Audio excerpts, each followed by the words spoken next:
Bismillahirrahmanirrahim. Assalamualaikum and welcome and good morning. This is Expresso. I am Imran Hassan. And I am Armala Hassan. Hope you all are doing really well. आप सबकी सुबह का आगाज बहुत अच्छा होगा. Espresso tune कर लें क्योंकि आगाज अच्छा नहीं हुआ तो एज यूजुअल हम अच्छा आगाज करने के लिए आ चुके हैं. बिल्कुल. इट्स ट्यूसडेज और कल के शो के लिए बहुत जबरदस्त फीडबैक देने के लिए बहुत शुक्रिया. हम उम्मीद करते हैं कि आज भी एक अच्छा शो आपका मुंतजिर है. इस वक्त मुल्क में जहाँ पे एक जानिब सियासी गहमा गहमी बहुत ज्यादा है, वहाँ पे लोगों को मसरूफियत के लिए कुछ ना कुछ करने के लिए चाहिए. और मैंने देखा कि इस वक्त जो गैजेट्स का रुझान है और खास तौर पे जो बच्चों के अंदर गैजेट्स का रुझान है वो बहुत ज्यादा बढ़ता है. और इट्स अलार्मिंग एज वेल क्योंकि हम अपनी आम रूटीन में भी अपने घर में भी देखें तो बच्चों को बहुत ज्यादा गैजेट्स का इस्तेमाल, अब चूंकि स्कूल्स भी बंद है तो वो ज्यादा इस्तेमाल करें. और इनफैक्ट बहुत छोटे न्यूबॉर्न बेबीज को भी पता होता है कि फोन क्या है और उसको देखकर ही हमने खाना खाना और फोन भी उनके फेसेस को रिकॉग्नाइज कर लेता है और फोन ओपन हो जाता है.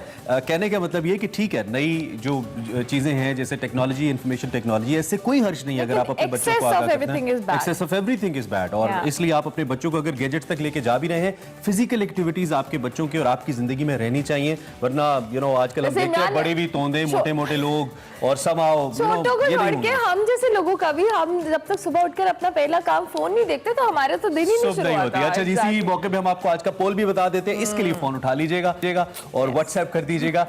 पीडीएम के हवाले से हम मुसलसल बात करते हैं. आज भी इस्तीफों के हवाले से पोल आपके सामने है कि क्या पीडीएम इस्तीफों के मामले पे मुत्तफिक हो पाएगी या नहीं. ये हमारा आज का पोल है. बज़ाहिर मुश्किल लगता है, कल भी मैंने कहा था, लेकिन देखते हैं आज अहम फैसले. बहरहाल इस पे भी बात करेंगे आर या पार होता है या नहीं, और दीगर भी बहुत सारे मौज़ूआत होंगे. सबसे पहले बढ़ते हैं आज की हेडलाइंस की जानिब. हुकूमत चली भी जाए तो एहतसाब पर किसी सूरत समझौता नहीं होगा. वजीर आजम का दो टोक ऐलान. आर होगा या पार, पीडीएम क़यादत अहम फैसले आज करेगी. मुल्क में कोरोना की पल पल बदलती सूरत हाल. मुल्क भर में मस्बत केसेस की शरह 9.71% हो गई. मोटिवेशनल स्पीकर को किस हद तक संजीदा लेना चाहिए बताएंगे सेगमेंट माइंड मैटर्स में. पेशावर की पहली खातून ट्रैफिक पुलिस ऑफिसर अनीला नाज होंगी एक्सप्रेसो की मेहमान. सेगमेंट मेरा घर में वसी शाह मुलाकात करवाएंगे साबिक सफीर बेगम आबिदा हुसैन से.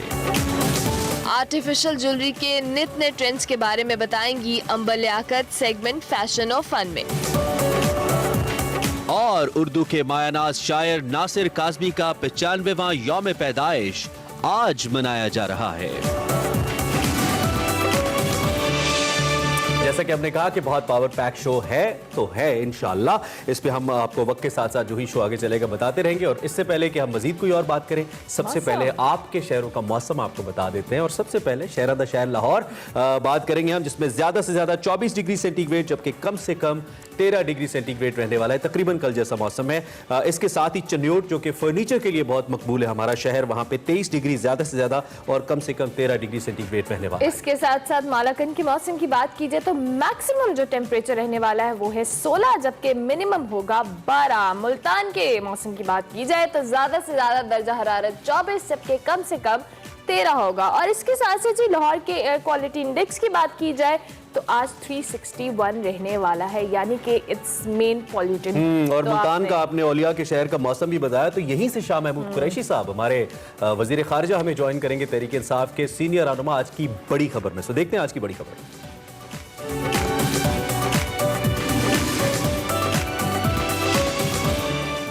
बड़ी खबर में बात करेंगे ऑपोजिशन इत्तेहाद की. तो पीडीएम की लाहौर जलसे के लिए तैयारियां तेज हो गई हैं. ये जलसा नून लीग की मेजबानी में 13 दिसंबर को मीनार पाकिस्तान पर होगा. और इस हवाले से मरियम नवाज भरपूर मुतहरक दिखाई दे रही हैं. अवामी राब्ता मुहिम भी चला रही हैं. उन्होंने जाती उम्रा से शादियों तक रैली भी निकाली और एक बार फिर दावा किया कि गवर्नमेंट के दिन गिने जा चुके हैं. अब ये जाली हुकूमत चंद दिनों की मेहमान है. और आज पीडीएम का सरबराही इजलास होने जा रहा है और तमाम नजरें इसी इजलास पर लगी हूं क्योंकि मरियम नवाज का कहना है कि आज के पीडीएम के इजलास में आर होगा या पार होगा, जबकि गवर्नमेंट कहती है के आर होगा, ना पार होगा, अब सिर्फ कानून का वार होगा। अच्छा, गवर्नमेंट ये भी कहती है कि जलसा नहीं करने देंगे लेकिन रोकेंगे भी नहीं, जैसे कि कल अली मोहम्मद खान साहब ने कहा था। इस वक्त शाह महमूद कुरैशी साहब हमें ज्वाइन कर रहे हैं, वजीर खारजा और सीनियर रहनुमा तहरीक इंसाफ के। उनसे जरा पूछते हैं कि हुकूमत की स्ट्रैटेजी क्या है इस वक्त। क्या हुकूमत कोई बातचीत का अमल आगे बढ़ाएगी या ये आर पार वाला सिलसिला चलेगा? शाह महमूद कुरैशी साहब, सबसे पहले तो आपको सुबह खैर, बहुत शुक्रिया आपने हमें early in the morning join किया। बड़ा क्रूशल डे लग रहा है हमें पीडीएम की इस तहरीक को लेकर। बहरहाल एक मोमेंटम तो बनाया, जिन डेट्स पे जलसे कहे उन पे किए, आपके मुल्तान शहर के अंदर भी किया और उसी का रेफरेंस दे रहे हैं लाहौर के जलसे के लिए। तो ये आर या पार को लेकर इस वक्त हुकूमत क्या सोच रही है शाह साहब? देखिए, मैं समझता हूँ कि इस किस्म के जो नारे हैं आर या पार, मेरी नजर में इस वक्त पाकिस्तान के जो मफादात के बरक्स हैं। पाकिस्तान की जरूरत क्या है इस वक्त? पाकिस्तान दो चार है एक बहुत बड़ी वबा से, जिसको हम कोरोना वायरस कह रहे हैं। जितने माहिरीन हैं, और इसमें सियासतदान नहीं है, साइंसदान हैं, वो कह रहे हैं कि बड़ी तेजी से जो सेकंड वेव है वो मुल्क को अपनी लपेट में ले रही है। बड़े बड़े शहर हैं वो इससे मुतासर हो चुके हैं। 75 अमवात कल हुई हैं पाकिस्तान में और ये फिगर बढ़ता चला जा रहा है। अब ये 17 तारीख को लाहौर में जलसा करने चले हैं। लाहौर का पॉजिटिविटी रेट इस वक्त 10% को छू रहा है। हमारी नजर में ये जलसों वक्त नहीं है।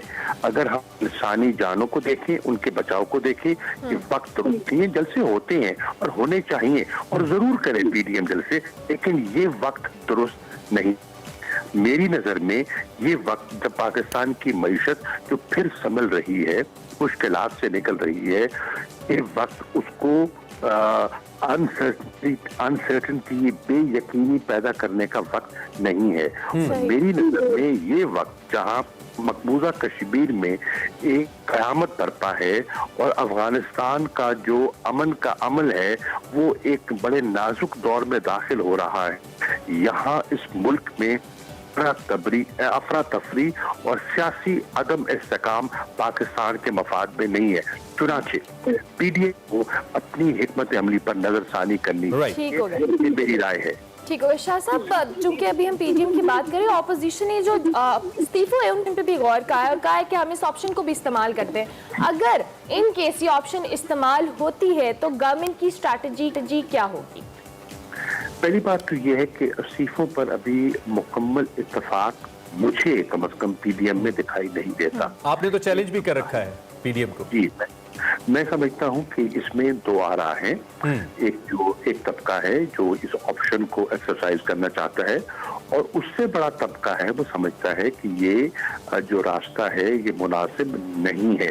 देखिए, जिस तरफ पीडीएम बढ़ रही है ये आईनी रास्ता अख्तियार नहीं कर रहे, इससे इनको फायदा नहीं होगा, इससे इदारों को फायदा नहीं होगा, इससे जमहूरी कदरों को फायदा नहीं होगा और इससे जमहूरियत को फायदा नहीं होगा। उन्हें इस वक्त सोचना है, जज्बाती हैं और उन्हें दिखाई दे रहा है कि वो एक बंद गली में जा चुके हैं। तो एक डेस्परेट मूव, डेस्परेट चालें चल रही हैं जिसके जो नताइज हैं वो उनके लिए भी सूदमंद नहीं हो सकते। हुकूमत को छोड़िए, चलिए हुकूमत को तो वो गिराना चाहते हैं, सही। भाई हुकूमत को हटाने के तरीके हैं, आईनी तरीके हैं, उन्हें अपनाइए आप।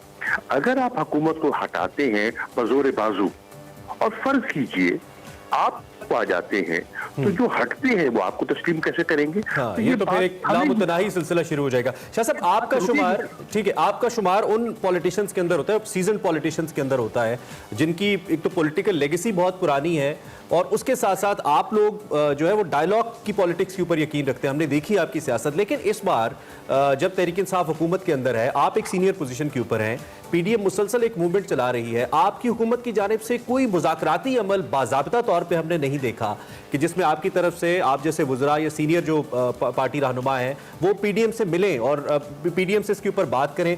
सिर्फ टीवी के ऊपर बयान दिए जा रहे हैं, कोरोना से डराया जा रहा है और उधर से भी बयान आ रहे हैं, तो ये जमहूरी तर्ज अमल तो नहीं है। क्या समझते हैं आप?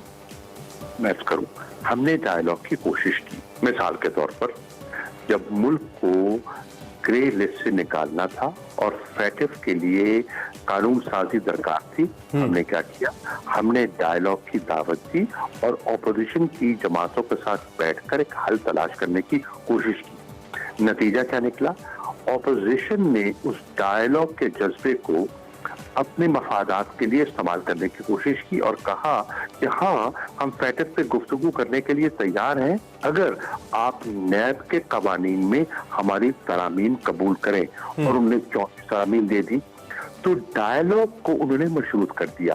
देखिए, अगर आप डायलॉग की बात करते हैं ना, तो फिर सब इश्यूज आप मेज पे रखते हैं, मिल बैठकर गुफ्तगू करते हैं और कोई दरमियाना रास्ता निकालते हैं जो आइन और कानून और लोगों की और मुल्क की जरूरियात के ऐन मुताबिक हो। अगर आप डायलॉग इस नजर से करते हैं कि ये हमारी शर्त है, ये मानो तो आगे चलेंगे, इसको डायलॉग नहीं कहते, इसको डिक्टेशन कहते हैं। दूसरी बात, हमने ऑपोजिशन को डायलॉग की दावत दी कि कोविड एक वबा है जिसने पूरी दुनिया को अपनी लपेट में ले रखा है, आइए बैठकर इस पर एक कौमी हिकमत अमली अपनाते हैं। 2 मरतबा उनको दावत दी गई, आइए बैठे, दोनों दफा उन्होंने बैठने से इनकार किया। अब ये बताइए, आप अगर डायलॉग की तीसरी हमने दावत दी, आप कहते हैं शफाफ इलेक्शन होने चाहिए, हम भी कहते हैं शफाफ इलेक्शन होने चाहिए। 1970 के बाद जितने भी इलेक्शन हुए हैं, जिसने हारने वाले ने उस इलेक्शन को तस्लीम नहीं किया। ये पहली मरतबा तो इलेक्शन का इशू खड़ा नहीं हुआ। आप कहते हैं 2018 के इलेक्शंस आपको सही नहीं लगते, तो 2013 के इलेक्शन जिनमें आप बरसर इक़्तिदार आए, वो बहुत सी जमातों को काबिल कबूल नहीं थे। ठीक है, 2002 के इलेक्शन बहुत से लोगों को कबूल नहीं थे, तो फिर ये बात कहाँ थमेगी?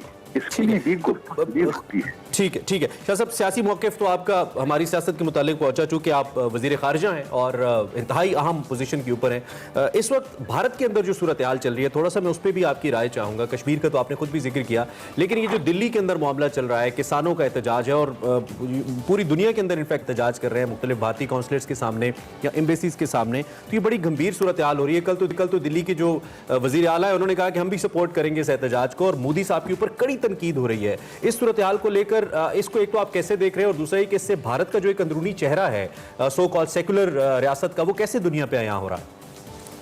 देखिए, सेकुलर रियासत का चेहरा तो अब नहीं रहा। जब से भारत में बीजेपी की सरकार आई है, आप देखें उनके इक़दामात, उन्होंने जो मकबूजा कश्मीर में किया है आपके सामने है।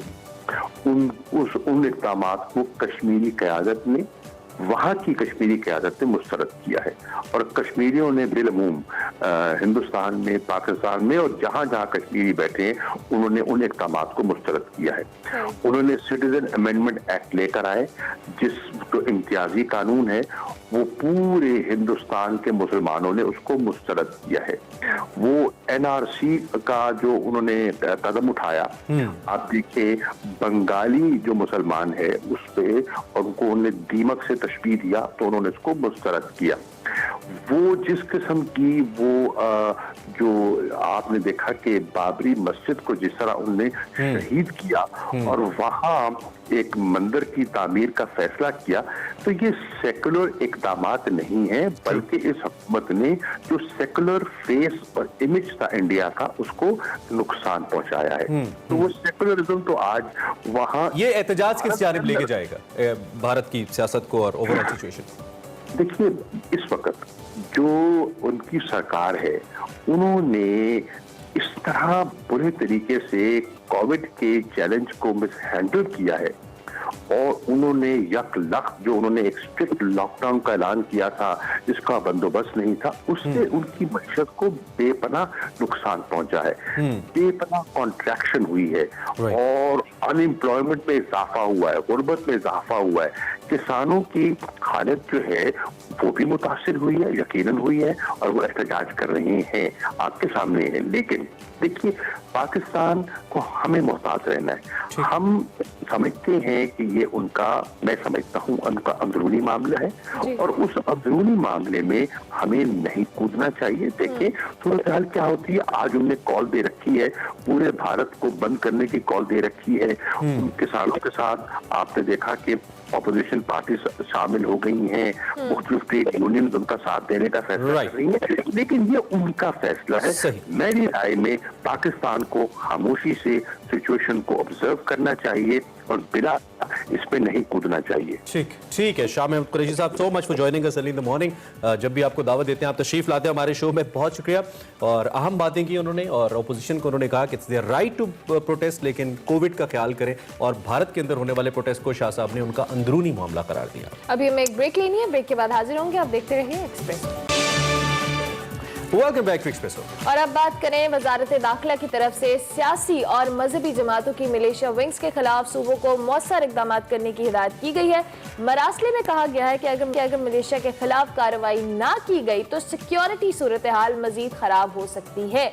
वफाक में मजहबी जमातों के मिलिशिया विंग्स के खिलाफ सूबाई हुकूमतों को कार्रवाई और मौसर इकदाम उठाने की भी हिदायत की है, जबकि वजारत दाखिला ने सूबाई हुकूमतों को मरासला भिजवा दिया, जिसमें कहा गया है कि मजहबी जमातों ने अपनी मिलिशिया विंग्स बना रखी हैं। कानून की खिलाफवर्जी पर वार्निंग जारी करते हुए मरासले में यह भी कहा गया कि मुख्तलिफ जमातों के मिलिशिया विंग्स मुसल्लह अफवाज जैसी वर्दी और रैंक्स लगाते हैं और मिलिशिया बनाना आइन के आर्टिकल 256 और नेशनल एक्शन प्लान की खिलाफ वर्जी है। अगर इनके खिलाफ कार्रवाई ना की गई तो सिक्योरिटी की सूरत हाल मजीद खराब भी हो सकती है। बिल्कुल, और इस सूरत हाल से दुनिया में पाकिस्तान का मनफी तासुर उभरेगा, ये इस मरासले में कहा गया है। इस मरासले के मुताबिक ऐसी तंजीमें गलत मिसालें कायम कर रही हैं। सूबाई हुकूमतें नोटिस लें, रोकथाम के लिए इक़दाम करें। वफाकी हुकूमत इस मामले पर सूबों की हर तरह से मदद के लिए तैयार है। और उसके जवाब में फजलुर रहमान साहब बुनियादी तौर पर जमीयत उलमा इस्लाम के जो अमीर है, उन्होंने कहा जी मुसल्लह जत्थे के हवाले से जो मरासला ये बदनीयती पर मबनी है। अस्करी विंग रजाकारों में, अस्करी विंग्स और रजाकारों में फ़र्क होता है। फजलुर रहमान साहब ये कहते हैं, ये उनका मौक़िफ़ है। देखते हैं इस पर मज़ीद क्या पॉलिसी सामने आती है और रियासत क्या इस पर मज़ीद एक्शन लेती है। आगे बढ़ते हैं और बात करते हैं शायरों के शायर नासिर काज़मी साहब की। आज उनका यौम पैदाइश है। अगर आज हमारे दरमियान होते, फिज़िकली मौजूद होते तो 95 साल के होते। उनकी शायरी, उनका फ़न तो हमारे दरमियान मौजूद है ही।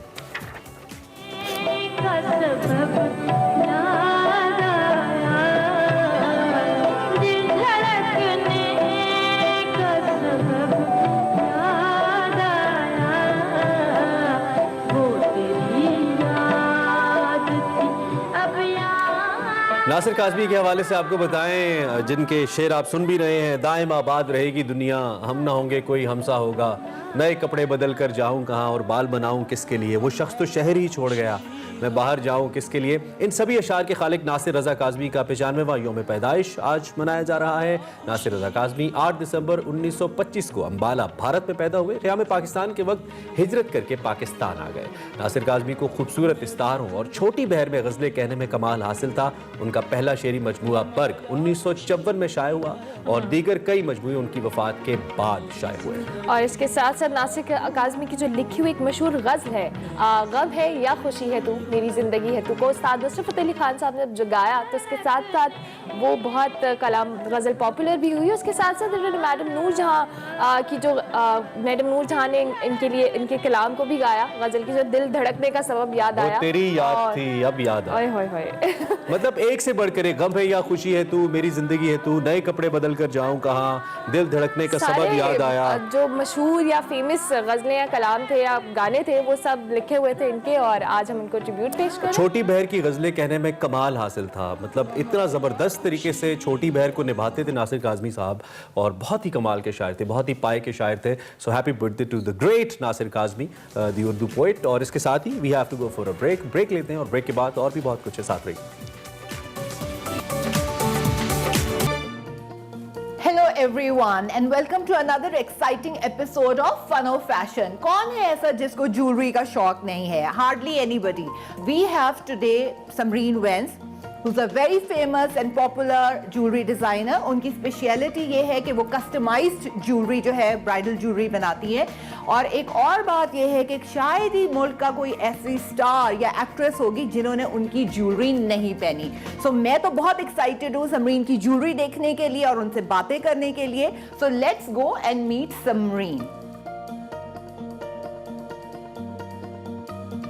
Hello Samreen. Hello, darling. Corona virtual I हाल। know, कैसी हो? बिल्कुल ठीक, आपका क्या हाल है? मैं ठीक हूँ, मेरी तो नजरें ही नहीं हट रही आपके चक्कर बस से। देख लें, ये कितना खूबसूरत हार है। बस मुझे लगता है यहाँ से ही कहीं गया है। बिल्कुल, ये समरीन वेंस का इतना खूबसूरत चोकर है जो मुझे समरीन ने दिया है आज के दिन पहनने के लिए।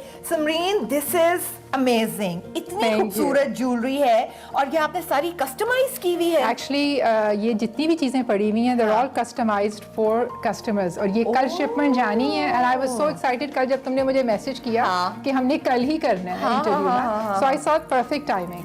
ये देखें। And actually this is part of ये सारा जो अभी चोकर पहना है मेहंदी का पार्ट है। amazing, अच्छा। ये 5 लड़ा हार है हाँ। जिसके साथ and then this is the hand piece। ओए और ओए ओए, this is beautiful। बल्कि ये देखें। एक सेकंड अब इसके हाँ। साथ तो फिर ये ओए देखो, just ओए look at this। अच्छा समरीन, मुझे ये बताएं कि आपने ज्वेलरी, आपको इंटरेस्ट कैसे हुआ? आपने कब बनानी शुरू की ज्वेलरी? असल में is going back now 10 years। मुझे गोल्ड की ज्वेलरी का बहुत ज़्यादा अंबर शौक था। One of my jewellers suggested कि आप आर्टिफिशियल ज्वेलरी में आएँ जो कि गोल्ड प्लेटेड है, हाँ। Semi precious and the pearls are all real. तो आप यूएस से लेके जाएं, आपकी वहाँ क्लाइंटेल होगी, फ्रेंड्स होंगे, तो वो आप वहाँ सेल कीजिएगा। हाँ। तो I took a small box and making a long story short, it was a hit among my friends. Beautiful। And then I started getting orders और फिर मैं उनको orders देती गई and then I think after 1 year I started my own production। अच्छा। So I had my own production and then I had my own team and my production house and so on, and alhamdulillah now in 2020 we're this far। अच्छा समरीन, आपका design process क्या होता है? इतनी खूबसूरत jewellery है और दुल्हन आपके पास आती है तो वो आपको अपना क्या बताती है? जब दुल्हन आती है मेरे पास तो उसको होता है कि बस मेरी जो चीज़ बन रही है वो बिल्कुल मुख्तलिफ हो। अच्छा, तो इसको क्या कहते हैं ये जो चीज है ये? दिस इज आंगला। अच्छा, आंगला, जी। ओए होए होए। अच्छा समरीन, इस सीजन के अंदर क्या ऐसी कोई डिफरेंट चीज है जो आप लेके आ रही हैं अपनी ज्वेलरी के अंदर? इस वक्त तो हमने ये डिज़ाइन किया है हेयर क्लिप। अच्छा। सो बेसिकली आप जोड़े पे भी ये यूज़ कर सकती हैं, Oh, लेकिन you can just put it on the hair। लेकिन ये कि हमने जो किया है ना, for example this would go Oh, here like this। beautiful। Basically like अ हाँ, झूमर हाँ। But it's more like a clip. अच्छा समरीन, झुमके जो है वो कभी आउट ऑफ फैशन नहीं होते, है ना? इसलिए कि हमारे जो कपड़े हैं ये they all intertwined with this jewellery. मेरी ज्वेलरी सारी ट्रेडिशनल ज्वेलरी है। अच्छा, एक और चीज़ अंबर आप नोट कर रही होंगी, everything is very light weight. हाँ। अच्छा समरीन, ये भी ये बड़ा खूबसूरत है। अब जैसे कि ये कड़ा है फॉर एग्जांपल, इसके आगे हम एक चेन लगा के and then we can add rings. This is Another one of our Jodha Akbar pieces। ये तो लग रहा है कि जैसे ये लगाओ साथ जरा हाँ। And it falls very nicely. ये देखें, ये देखें जी। look at this।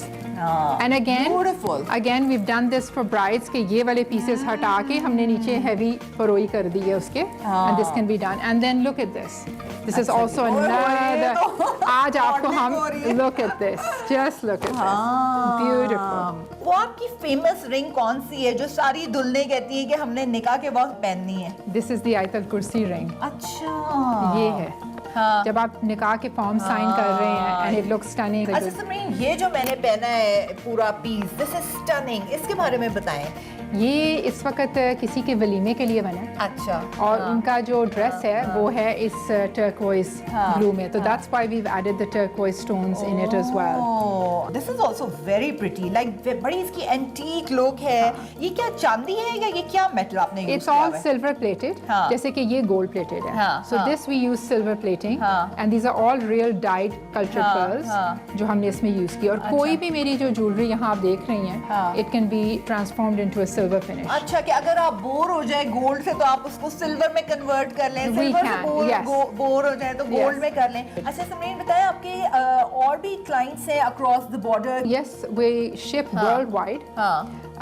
लेकिन एक चीज़ बताऊं कि this is all made in Pakistan. अच्छा। So I am proud to say कि every piece is made in Pakistan. Thank you so much Samreen for being part of our show, और इतनी आपने खूबसूरत हमारी हमें ज्वेलरी दिखाई है, बहुत खूबसूरत ज्वेलरी है, बहुत मज़ा आया आपसे बात करके। Thank you so much for watching and until next time, this is Ambar Liaquat.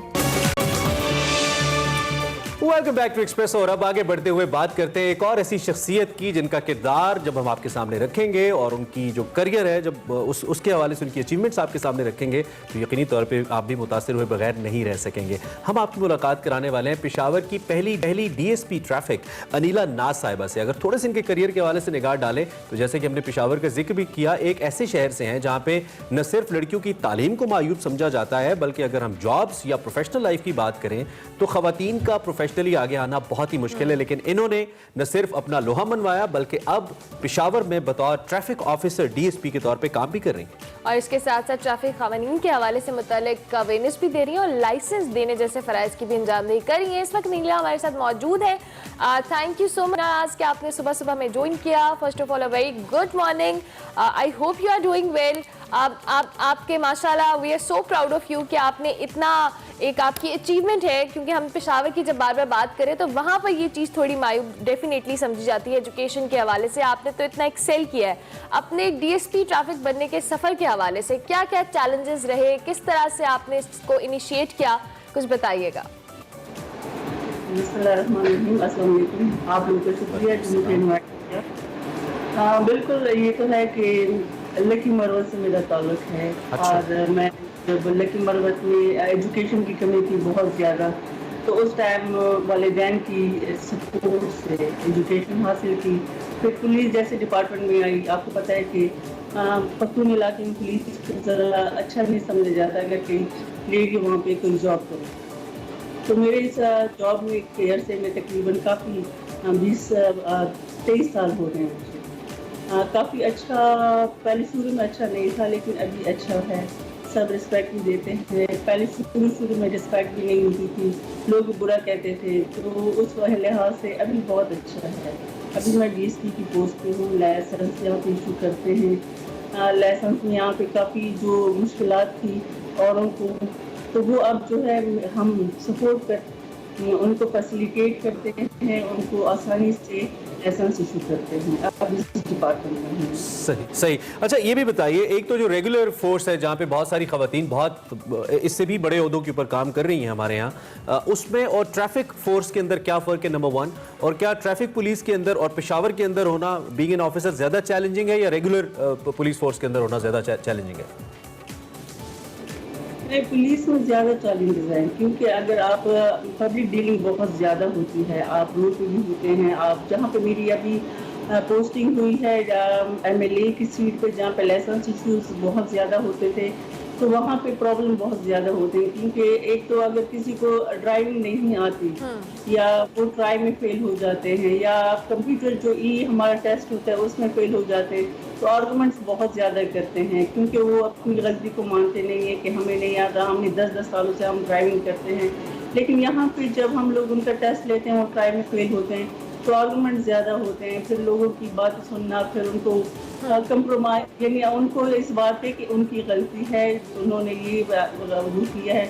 हमारे यहाँ की जो लाइसेंस का वो है उसमें ट्राई के बाद हम 10 दिन उनको देते हैं, तो अक्सर उनका वो ठीक हो गया। अनीला, हम चूंकि आपसे ये भी जानना चाहेंगे, मैं इसलिए इंटरेस्टेड हूँ क्योंकि मुझे लगता है कि बहुत सारी जो वालिदैन हैं आप जैसी खवातीन को देख के इंस्पायर भी होते होंगे, अपने बच्चों को मोटिवेट भी करते होंगे। बरक्स इसके दूसरी तरफ वो वाले वालिदैन भी हैं जो इतना ज़्यादा इंकरेज नहीं करते, स्पेशली आपने जिस तरह से पुलिस डिपार्टमेंट की बात की या ट्रैफिक की बात की। सो क्या मैसेज देंगी उन तमाम पेरेंट्स को या उन तमाम लड़कियों को जो एक्सेल करना चाहती हैं, जो आपके उस इलाके से ताल्लुक़ रखती हैं, ओवरऑल पाकिस्तान से ताल्लुक़ रखती हैं? बिल्कुल, ये तो है, लेकिन ये है कि पुलिस का डिपार्टमेंट बहुत अच्छा है।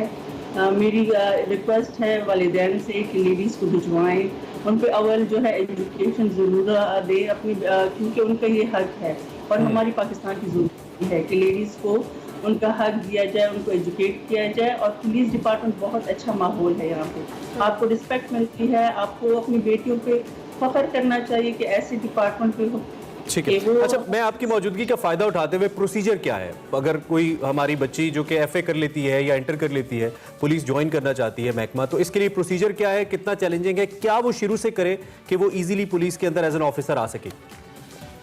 बिल्कुल, यहाँ पे एफए और मैट्रिक में भी आती है, हमारे पास कांस्टेबल लेडीज हैं। वहाँ पे ये है कि मेडिकल टेस्ट होता है उनका, और ये सिर्फ उनके एग्जाम होते हैं, तो उस एग्जाम को पास करने तो बेशक आ सकती हैं।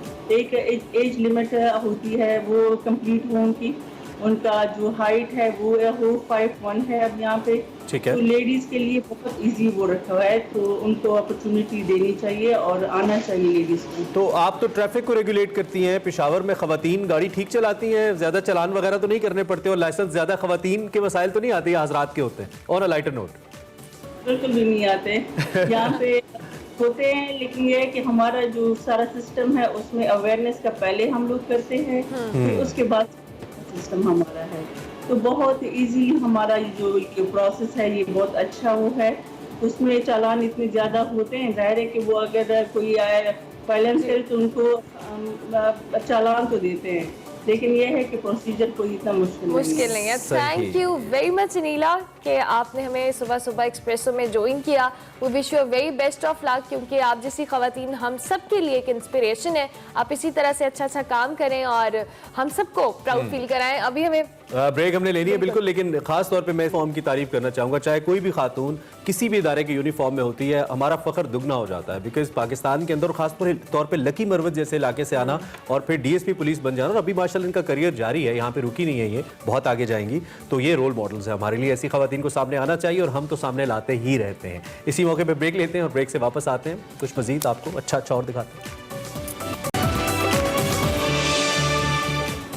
वेलकम बैक टू एक्सप्रेसो, और 10 बजे के बाद हम दोबारा से आ गए और आपको एंटरटेन करने का सिलसिला जारी है। एग्जैक्टली, प्रोग्राम का ये दूसरा हिस्सा, और बिल्कुल पहले हिस्से की तरह हमारे पास वैरायटी ऑफ सेगमेंट्स होती है एज यू नो, और इस वक्त हम जिस सेगमेंट की जानिब जा रहे हैं उसका टाइटल है मेरा घर, जिसमें हम आपको किसी भी प्रोमिनेंट पर्सनैलिटी का घर दिखाते हैं, उनका लाइफस्टाइल दिखाते हैं। और आज हम आपको मिलवाएंगे, बल्कि वसीशा आपको मिलवाएंगे बेगम आबदा हुसैन साहिबा से, जो कि सीजन पॉलिटिशियन है, आप जानते हैं, एक अरसे से मेंबर पार्लियामेंट भी रही हैं। सो देखते हैं आज का सेगमेंट मेरा घर।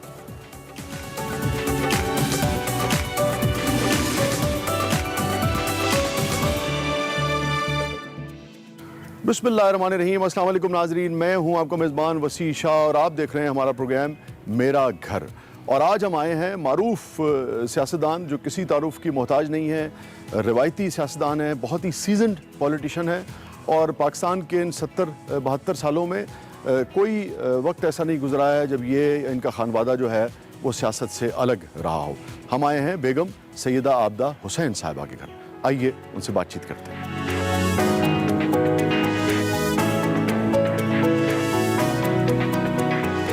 अस्सलाम वालेकुम बेगम साहबा। अस्सलाम वालेकुम वसी, क्या हाल है आपके? अल्हम्दुलिल्लाह, आप ठीक हैं? खैरियत से? बहुत फ्रेश लग रही है माशाल्लाह। थैंक यू, आइए जी आइए। जब आमों के बागात में घर हो तो आदमी फ्रेश ही होगा। जी, ये बड़ा पुराना आम का बाग है। जी हाँ, ये भी आम का दरख्त है? जी हाँ, ये भी आम का दरख्त। तो बेगम साहबा, ये एक छोटे से जंगल में घर बनाकर रहना कैसा लगता है? अच्छा लगता है जी, क्लोज टू नेचर, हुस्न कुदरत के साथ साथ। और आपका यानी कि जो घोड़ों से और ज़राअत से और फार्मिंग से जो आपका ताल्लुक़ रहा, ये यानी कि ख़ानदान वालों ने कोई जिम्मेदारी आपको मुख्तस की या अपने शौक़ की वजह से रहा? नहीं, असल में मेरे वालिद जब फौत हो गए जी, तो उनका जो रकबा था वो फिर मुझे विरासत में मिला, और उनके घोड़े भी। तो मैं फिर दिलचस्पी से काम लेती रही। आपकी घुड़सवारी का भी बड़ा चर्चा था एक ज़माने में। जी हाँ, मैं घुड़सवारी करती थी, फिर बच्चे होने लगे तो फिर वो रुक गया मामला। तो ये सारे जो अमूमन हमारे यहाँ जो ये सारे शौक़ जो हैं, अब तो खैर वक्त बहुत बदल गया है, मगर एक ज़माने में ये सारे मर्दाना किस्म के काम तस्वुर किए जाते थे। जी हाँ, ये बात तो दुरुस्त है, लेकिन बहरहाल मेरे क्योंकि बहन भाई नहीं थे, तो मेरे वालिद ने मेरी परवरिश ऐसे की कि मुझे एहसास नहीं रहा कि मैं लड़का हूँ या लड़की हूँ। आइए वसी, मैं आपको अपनी स्टडी में ले चलती हूँ। मैं बल्कि आपसे जानना चाहूँगा कि किस किस्म की किताबें जो हैं वो आपके ज़ेर मुतालिया रहती हैं? मैं एक तो बायोग्राफीज पढ़ती हूँ, फिर हिस्टोरिकल नॉवेल्स पढ़ती हूँ, कुछ पोइट्री पढ़ती हूँ। वाह। आइए जी, ये पुरानी किताबें हैं, पुरानी तस्वीर हैं। वो सर विंस्टन चर्चिल की साइंड ऑटोग्राफ है, वाह। साथ जमाल अब्दुल नासिर की है, चू लाई की है। ये सारी Great. मेरे वालिद के ज़माने की तस्वीर हैं। और ये जो तस्वीर है बेगम साहबा, ये मेरी वालदा और मेरी तस्वीर है।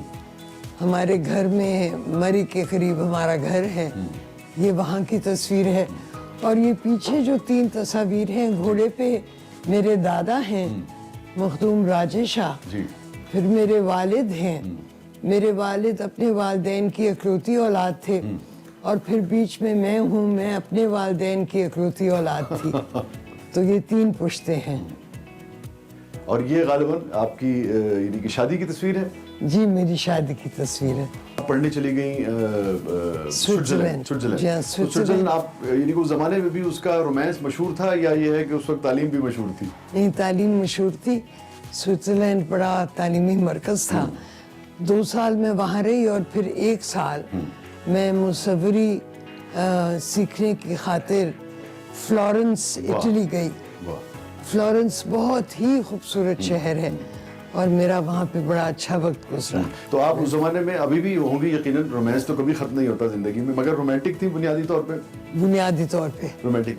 लेकिन हम ये देखते हैं कि आपकी जिंदगी में बहुत कलर्स हैं। घुड़सवारी है, फार्मिंग है, पॉलिटिक्स है, म्यूजिक है, लिटरेचर है, शायरी है, पेंटिंग है। अभी पेंटिंग पे भी हम बात करेंगे।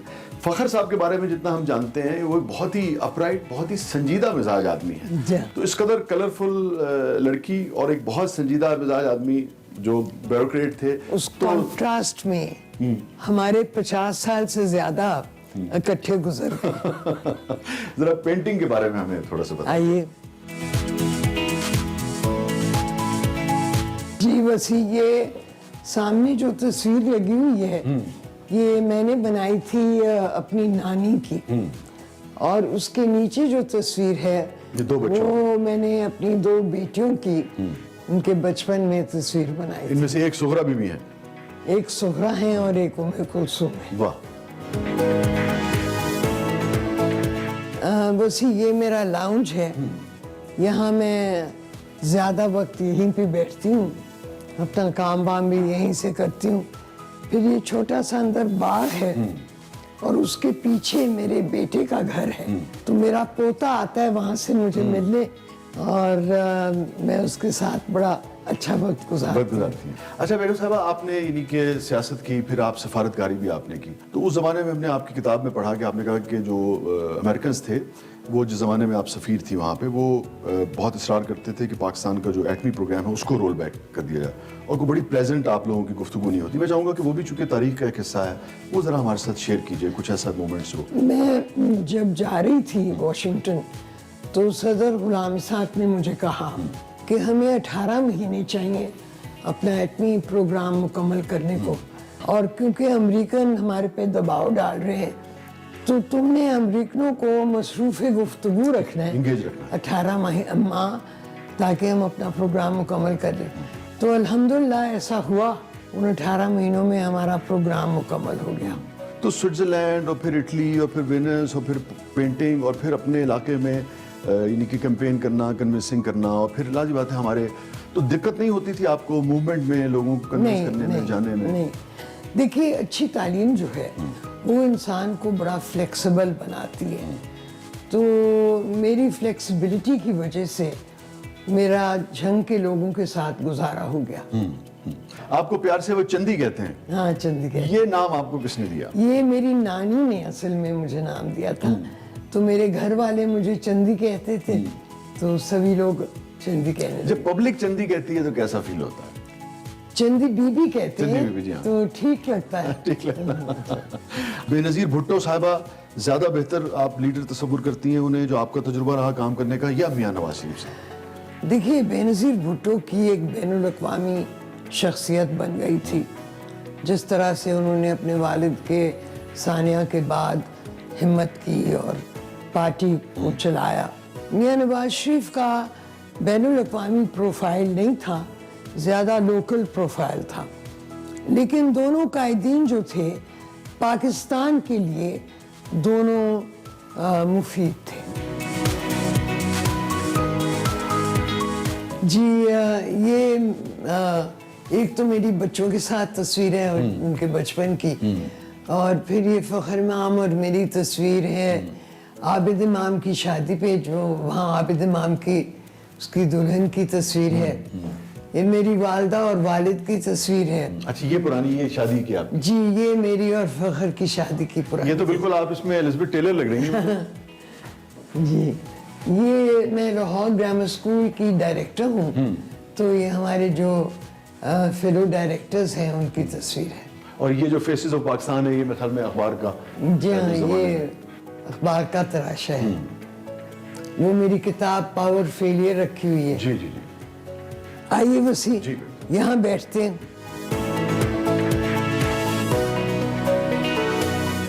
हम देखते हैं कि यानी कि हमेशा आपका ख़ानदान जो है वो पावर में रहा, मगर जंग में हमें कोई यानी कि इस कदर लोग आपसे मोहब्बत करते हैं, चंदी बीबी कहते हैं, मगर उनके हालात में, उनके इलाके में कोई तब्दीली हमें ख़ास नज़र नहीं आई। जंग में काफ़ी तब्दीली आई है।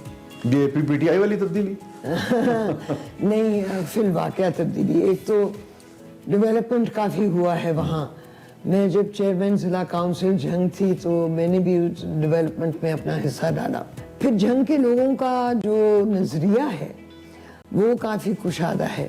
PTI की गवर्नमेंट और इसकी जो मौजूदा कारकर्दगी है उसको आप कैसे देखती हैं? देखिए, अभी तक तो PTI गवर्नमेंट की कारकर्दगी कोई ख़ास ना है, लेकिन अगर मईशत कुछ थोड़ी सी ताकत पकड़ती है तो ये अपने टर्म मुकम्मल करने तक कुछ बेहतर हालात बना सकेंगे। आपको लगता है कि मईशत जो है वो ताकत पकड़ जाएगी? उम्मीद तो है। अगले 30 साल में, 40 साल में पाकिस्तान को, वफाक को, आप पाकिस्तानियों को, हमारे मुख्तलिफ सूबों को आप कैसे देखती हैं मईशत को पाकिस्तान की? देखिए, पाकिस्तान इस वक्त भी दुनिया की 20 सबसे अहम रियासतों में से एक रियासत है। अगर हम अपनी आबादी के बढ़ने पे कंट्रोल पा सके तो मैं समझती हूँ कि पाकिस्तान का मुस्तकबिल जो है वो इंतहाई रोशन होगा। ठीक है, अब हम ये देख रहे हैं कि हमारा झुकाव जो है वो चीन की तरफ हो रहा है, और चीन जो है एक उभरती हुई क्या तकरीबन यानी कि ऑलमोस्ट इस वक्त जो बड़ी दो पावर्स हैं उनमें से एक चीन है। तो आप क्या मशवरा देंगी और आप क्या समझती हैं कि मुस्तकबिल में हमें चीन की तरफ कितना झुकाव हमें करना पड़ेगा और अमेरिका की कितनी ज़रूरत मुस्तकबिल में भी रहेगी? मैं समझती हूँ कि हमारा जो चीन की तरफ झुकाव है ये मस्बत है, हमारे मफाद के मुताबिक है और इसको कायम रहना चाहिए। अच्छा, मूवीज़ के लिए कुछ वक्त निकाल लेती हैं आप? वक्तन फ़क्तन। किस किस्म की मूवीज़ आपको पसंद रही हमेशा? हर किस्म की मूवी पसंद करती हूँ, लेकिन मुझे कॉमेडी, अच्छा, जो थोड़ा सा इंसान को हंसाए और दिल हल्का करे, उस किस्म की मूवी ज़्यादा। लेकिन अब तो नए नए कॉमेडियन आ गए हैं, कुछ एक्ट्रेसेस बहुत उम्दा हैं। मसलन अगर आप नाम लेना चाहें कुछ एक्ट्रेसेस का या एक्टर्स का, मेरिल स्ट्रीप का नाम लूँगी, बहुत उम्दा एक्ट्रेस है। और फिर डस्टिन हॉफमैन बहुत उम्दा एक्टर है। और कौन सी फिल्म जिसने बहुत ज़्यादा देर तक आप पे असर किया आपकी, यानी कि जैसे कि ये यादों में रही, कोई भी पाकिस्तानी हो? वॉर एंड पीस, जो टॉल्स्टॉय के जो नॉवेल के ऊपर थी। अच्छा, ये फरमाइए कि शायरी से भी आपने फरमाया, तो अंग्रेजी की शायरी ज़्यादा पढ़ती हैं या उर्दू की? अंग्रेजी की भी, उर्दू की भी, पंजाबी की भी। मैं चाहूँगा कि आखिर में आप हमें कुछ सुना दीजिए अगर कुछ याद आ रहा हो आपको। मुझे मुनीर न्याजी का जो शेर है ना, क्या कहना, जो होया वो होनी सी ते होनी होंदियों रुकदी नहीं, एक गल एक बारी टुर पवे वो होंदियों मुकदी नहीं, कुछ भी रामा औखियां सन नाल गल च गम दा तोक भी सी, कुछ शहर दे लोग भी जालिम सन, कुछ सानू मरन दा शौक सी। बहुत बहुत शुक्रिया बेगम साहब, आपने वक्त दिया। मगर एक सवाल मैं आखिर में ज़रूर आपसे करना चाहूँगा कि आपने बहुत करीब से, जब कारसाज में धमाका हुआ तो आप भी उस वक्त मोहतरमा के साथ थी, उस कॉन्वॉय का आप हिस्सा थी, तो एक तरह से मैं कह सकता हूँ कि आपने बहुत करीब से मौत को देखा। बड़ा घिनौना वक़्वा था और अल्लाह रहम करे ये बॉम्ब फटना जो है welcome back to Expresso once again. और अब हम बात करेंगे कुछ खेल की, और खेल में एज यूजुअल यूजुअली हम क्रिकेट की बात करते हैं, आज भी क्रिकेट की ही बात करेंगे।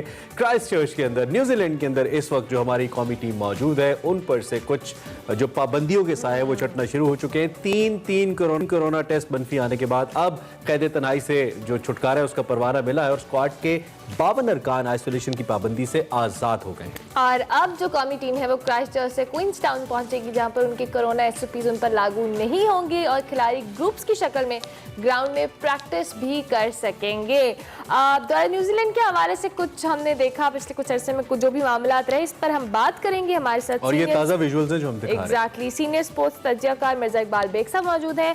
बहुत शुक्रिया साहब, very good morning first of all. बिल आखिर कुछ हमें रिलीफ एक फील हुआ है कि जिस तरह से मुश्किल टाइम गुजारा कौमी क्रिकेट टीम ने और कुछ पाबंदियां भी रहीं और कुछ मामला भी ऐसे रहे। क्या लगता है कि इस दौरे में परफॉर्मेंस पे कुछ असर आएगा इस तमाम टफ सिचुएशन से गुजरने के बाद? टीम की परफॉर्मेंस की बात की जाए तो सबसे पहले तो सुबह बखैर अरमला, आपको भी और इमरान को भी।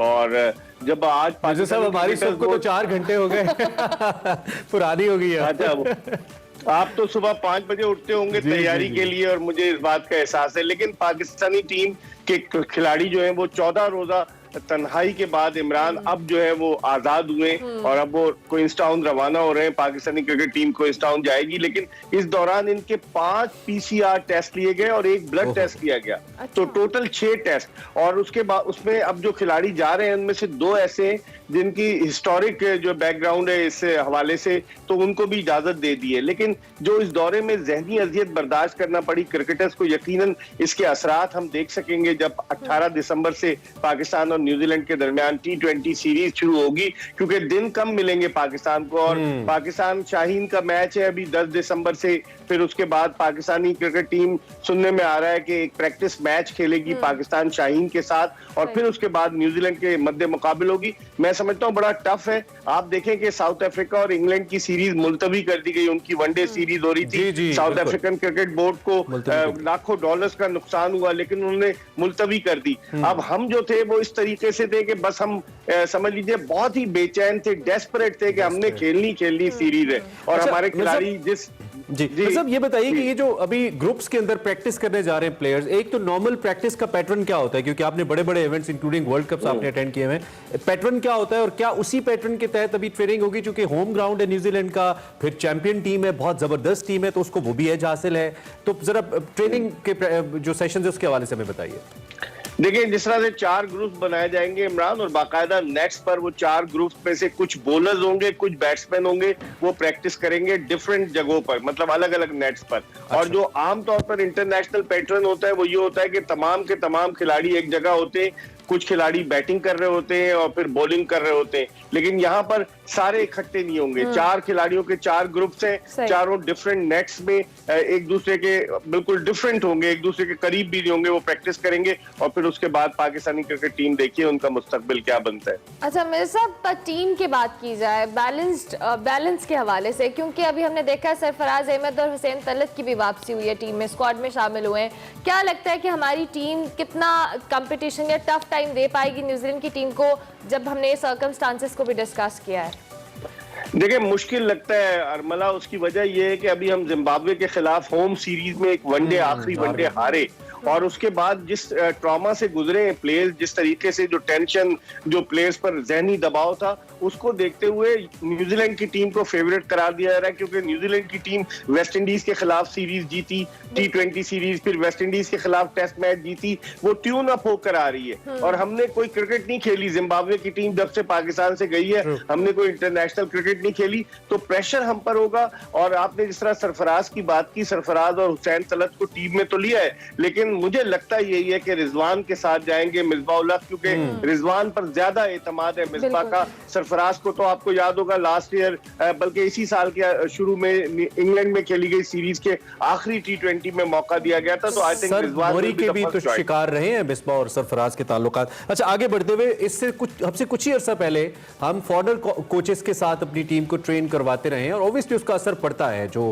अपनी कंडीशंस के मुताबिक कोच ट्रेन करते हैं। अब इस वक्त हम वकार यूनुस और दीगर कोचेस के साथ हैं, मिसबा के साथ हैं, यूनुस पाकिस्तान को कोच कर रहे हैं, तो जो हमारे अपने कोचेस हैं उनकी सरबराही में इस वक्त या उनकी कोचिंग में जो टीम खेल रही है उसका क्या इंपैक्ट आप न्यूजीलैंड के अंदर देख रहे हैं?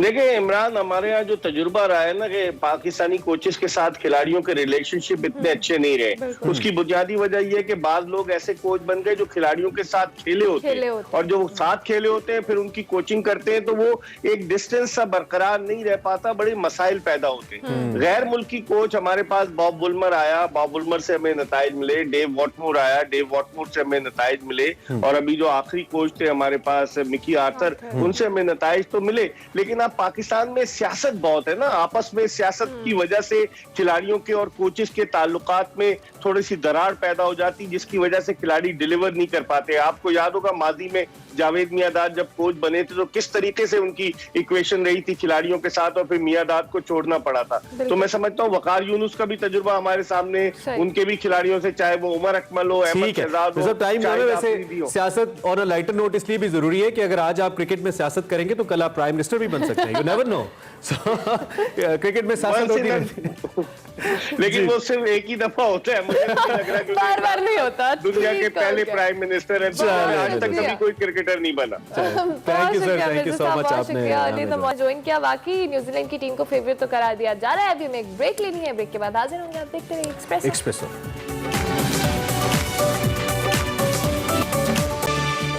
Welcome back to Expresso. आप कहने लगे थे welcome back to our artificial smile.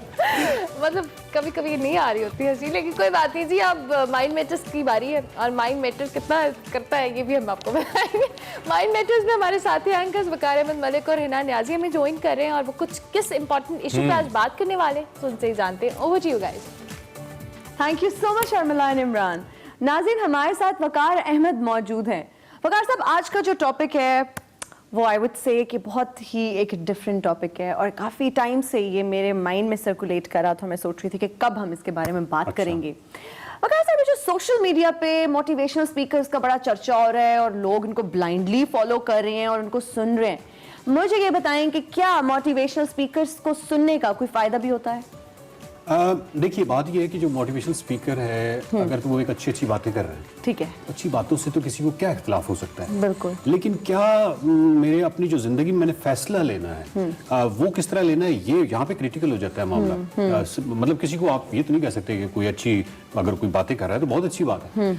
Motivational speakers देखिए ज़्यादातर तो कंफर्मेशन बायस से काम लेते हैं और कंफर्मेशन बायस ये होता है कि आपको वो एक सक्सेस स्टोरी सुनाते हैं, किसी की कामयाबी की दास्तान, वो हो सकता है कि उनकी अपनी ज़ात मुबारका की हो लेकिन या किसी और की हो, तो एक कामयाबी की दास्तान सुना देते हैं कि कोई एक बंदा जिसने कंसिस्टेंटली बहुत ही मेहनत से और बहुत ही लगन के साथ लगा रहा और इस तरीके से उसने कामयाबी हासिल कर ली। विद द सेम वेरिएबल्स, इन्हीं जिन वेरिएबल्स को उसका सामना था उस बंदे का जो वो कामयाब रहा, हमें नहीं मालूम कि 499 वही तरीका इख्तियार करते हुए नाकाम हुए।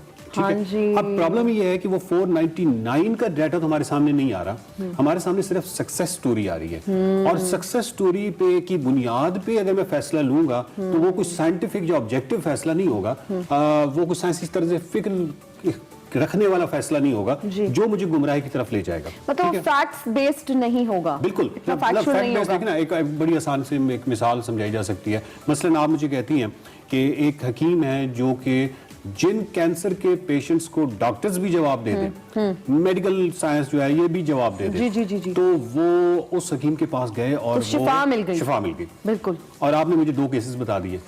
मसला ये है कि क्या मैं उन 2 केसेस पे फैसला करना चाहिए मुझे या प्रॉपर पूरा डाटा गैदर करना चाहिए, क्योंकि आप के पास हो सकता है ना हो सकता है इंटेंशनली आप मुझे नहीं बताना चाह रही कि 498 वो भी थे जो वहां पे उसी हकीम की वजह से उनकी डेथ हो गई। ठीक है, हकीम की वजह से नहीं, लेकिन मेरा मतलब ये है कि वहां जाने की वजह से कि वो ऑलरेडी उनको डॉक्टर से जवाब दे दिया था। अब कहने का मतलब ये है कि मेरा फैसला जो है वो 499 उसको भी तो कंसिडर करके रखना चाहिए। बिल्कुल। पहली बात कंफर्मेशन बायस है।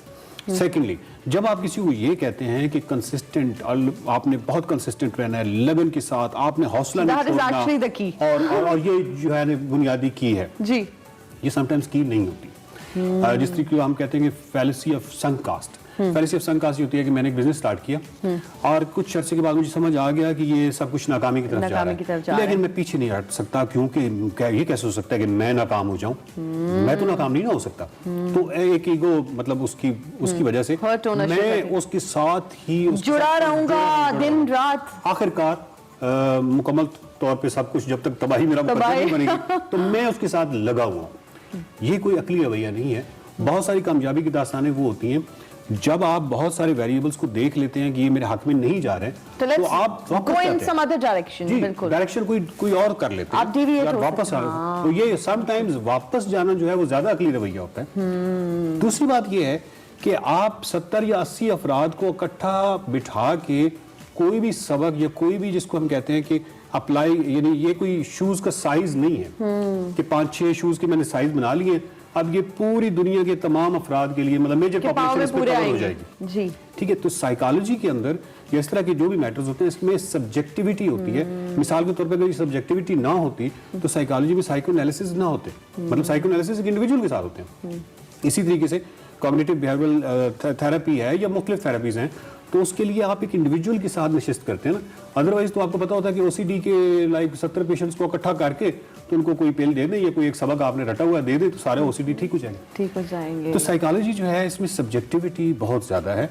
इसमें आपको हर बंदे का मतलब एक बंदा है, मिसाल के तौर पे आप 80 या 100 अफराद का एक मजमा है जी। तो मेरा कहने का मतलब है कि 100 इंडिविजुअल्स जो हैं उनके साथ अलग-अलग उनके मसाइल, क्योंकि वो 100 अफराद की जो वेरिएबल्स तगय्युरात हैं उसके पीछे वो इतनी ज्यादा फर्क है कि उनको कोई एक पिल या एक गोली नहीं दी जा सकती। और इसी वजह से वो कहते हैं कि आपको मालूम है कि जब बिजनेस नाकाम होता है ना तो उसके बारे में कहा जाता है कि एक तो वो नाकाम होता है, एक तो नुकसान हो जाता है जी। सबसे ज्यादा प्रॉब्लम ये होता है कि बहुत सारे लोग मशवरे लेके आ जाते हैं कि आपने ये क्यों नहीं किया और वो क्यों नहीं किया। उससे ज्यादा बड़ा मुसीबत वो होती है जो मशवरे देने वालों की होती है। हालांकि जो मशवरे देने वाले हैं वो उन वेरिएबल से वाकिफ ही नहीं है, उनको पता ही नहीं है। तो मोटिवेशनल स्पीकर्स जो हैं वो जनरली कंफर्मेशन बायस से काम ले रहे होते हैं और मैं इनके खिलाफ नहीं हूँ, मतलब मैं खुद मोटिवेशन लेता हूँ। कहाँ से? टेड टॉक से। ठीक है, कितना बड़ा प्लेटफॉर्म है, लेकिन आप भी टेड टॉक को फॉलो करते हैं। आप मुझे ये बताइए कि क्या कभी आपने किसी एक ही फर्द को, वहां पे होता है ना कि किसी एक प्रोफेशन का एक बहुत बड़ा आदमी वहां पे एक 10 या 15 मिनट की टॉक करता है जी। लेकिन उसी फर्द को आपने कभी ये देखा है कि वो किसी और टॉपिक पे भी वहां पे आया हुआ हो, वो अपनी एक फील्ड के हवाले से 15 मिनट की टॉक की और निकल गया, स्पेसिफिक एक चीज को केटर किया एंड चले गए। मैं नहीं समझता कि उन्होंने कभी भी टेड टॉक में मुझे तो नहीं कभी कोई ऐसा फर्द नजर आया जिसने अपनी जात को ज्यादा बुलंद किया और अपनी अचीवमेंट्स के बारे में ब्रैग किया हो। अगर वहां पे बिल गेट्स जाएंगे या अगर इलॉन मस्क होंगे या सैल खान होंगे या जो भी बड़ा आदमी होगा, वो बेसिकली अपनी उस फील्ड की ज्यादा बात करेगा, इस पर्टिकुलर फील्ड की अंदर क्या क्या चीजें हैं और कौन कौन से हर्डल्स हैं, कौन कौन सी रुकावटें हैं और कौन क्या चैलेंजेस हैं, किस तरह से यहाँ तक हम पहुंचे। वो अपनी जात को ज्यादा नहीं करेगा। तो टेड टॉक एक अच्छा मोटिवेशनल एक वो बहुत ऑब्जेक्टिव, बहुत साइंटिफिक, मेरा ख्याल है कि वो ज्यादा बेहतर है बनिस्बतन कि आप कामयाबी की दास्तानें जो देखने का फ्यून या एक जिसको क्या कहते हैं ड्रग की तरह का आपको मजा तो दे देती है, लेकिन वो जरूरी नहीं है कि आपसे रैशनल या आप बहुत अकली फैसले करवाएं। अकली फैसले करने के लिए आपको ह्यूज डाटा। सब ऐसा भी होता है कि अक्सर हम किसी मोटिवेशनल स्पीकर को सुनते हैं, उनकी बताई हुई बातों पे कुछ टाइम तक तो अमल करते हैं, जब हमें वो डिजायर्ड रिजल्ट्स नहीं मिलते तो वी बैक आउट। जी डेफिनेटली, वो डिजायर्ड रिजल्ट्स इसलिए नहीं मिलते क्योंकि आपके पास सारा डाटा मोटिवेशनल स्पीकर ने नहीं रखा। वो इस वजह से नहीं रखा कि वो कोई बदनीयती की वजह से, लेकिन मेरा मतलब है कि वो स्कूल को भी इतना कंसर्न नहीं होता है। देखिए, मैं अगर आपको आप कामयाबी की दास्तान से खुश होती हैं और आप मेरी ऑडियंस हैं और आपने पे भी किया है और आप बैठी हुई हैं, तो आप मुझे जरूर मैं आपको कामयाबी की दास्तानी सुनाऊंगा और नाकामी की हो सकता है अव्वल तो मेरे इल्म में नहीं होगी और मैं इल्म में रखना भी नहीं चाहूंगा। और आपका उसके बारे में स्टांस ये होगा कि भाई I am very positive towards life और आई एम वेरी, मैं तो बहुत पॉजिटिव हूं और मैं तो हर चीज के बारे में बहुत मुस्बत और बिल्कुल लेकिन मेरा मतलब है कि फैसले इस तरह नहीं होते। Both sides of story, both sides of picture हमें देखना चाहिए। बिल्कुल सही कह रहे हैं, तो बस यही है मेरा तो इस पे बिल्कुल सही कहा आपने Waqar sahab. Thank you so much for your precious time. Thank you. Welcome back to Expresso program के आखिरी हिस्से में आपको खुशामदीद कहते हैं और आखिरी हिस्से में हम बात करेंगे पाकिस्तानी निजात बरतानवी बॉक्सर आमिर खान की, जो कि आज अपनी 34वीं सालगिरह मना रहे हैं। 8 दिसंबर 1986 को बरतानवी शहर काउंटी ग्रेटर मैनचेस्टर में पैदा हुए आमिर खान ने 11 साल की उम्र से बॉक्सिंग खेलना शुरू की और बेशुमार बेशुमार आलमी मुकाबलों में कामयाबी हासिल की। इसके साथ साथ आमिर खान की बात की जाए तो ओलंपिक्स में हिस्सा लेने वाले बरतानिया के कम उम्र तरीन बॉक्सर भी हैं। बॉक्सिंग के साथ साथ आमिर खान एक फलाही इदारा भी चलाते हैं और पाकिस्तान में बॉक्सिंग के हवाले से उसके फरोग के लिए भी भरपूर काम करें। So we wish him a very happy birthday. Pakistan में बॉक्सिंग लीग भी उन्होंने करवाई है, उसके अलावा फलाही काम करें। इनकी जो आमिर खान फाउंडेशन है उसने कोविड के अंदर मतलब बहुत जबरदस्त काम किया और कोविड के अंदर इन लोगों ने घरों पे जाके खाने तकसीम किए और मुख्तलिफ सेलिब्रिटीज के साथ मिलकर। सो एक फाउंडेशन भी बहुत अच्छा काम काफी सेलिब्रिटीज का मेरा पेपर उड़ने लगा तो वो उड़ा दीजिए। अच्छा जी, आगे आप पोल की बात कर लेते हैं। पोल रिजल्ट्स मेरे पास हैं और पोल हमने आपको अनाउंस किया था कि क्या अभी टीवी स्क्रीन पर पीडीएम जलसों के हवाले से कि क्या मुत्तफिक हो पाएगी कि नहीं। हाँ बिल्कुल मुत्तफिक हो पाएगी या नहीं, इसमें 71% लोग कहते हैं नहीं, जबकि 25% लोग कहते हैं हाँ, 4% लोग कहते हैं पता नहीं।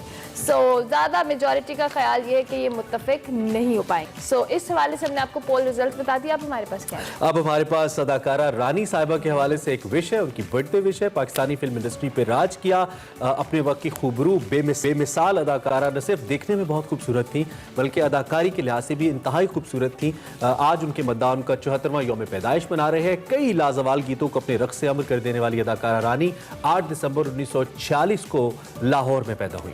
1993 को खालिक हकीकी से जहाँ मिली। मगर हम अगर उनकी अदाकारी की बात करें और उनके रक़्स की बात करें जो कि फिल्मों में वो करती थी, वो आज भी दिलों में जिंदा। और उस वक्त बड़ी अहमियत होती थी उन अदाकाराओं की जो नेचुरली डांस बहुत अच्छा करती थी और रानी वाज वन ऑफ देम। इनके बहुत बड़े एक फ़ैन फॉलोइंग उस वक्त थी। जो उस वक्त के कॉन्टेम्प्रेरी फिल्म्स देखने वाले थे, रानी का बड़ा मकाम था उनके अंदर। सो आज उनकी बर्थडे, हम उनको विश करें। मे यू हैव अ हाँ, अभी हमें आपसे इजाजत लेनी है। इंशाल्लाह आपसे हमारी मुलाकात होगी कल। Last but not the least, corona के हवाले से हम आपको फिर से एक बार तलकीन करेंगे कि कोरोना या कोविड को आपने बिल्कुल लाइट नहीं लेना, एहतियात करनी है, SOPs का ख्याल रखना है, मास्क का इस्तेमाल करना है। हमें कल तक के लिए इजाजत दीजिए। आपसे मुलाकात होगी कल। अल्लाह हाफ़िज़।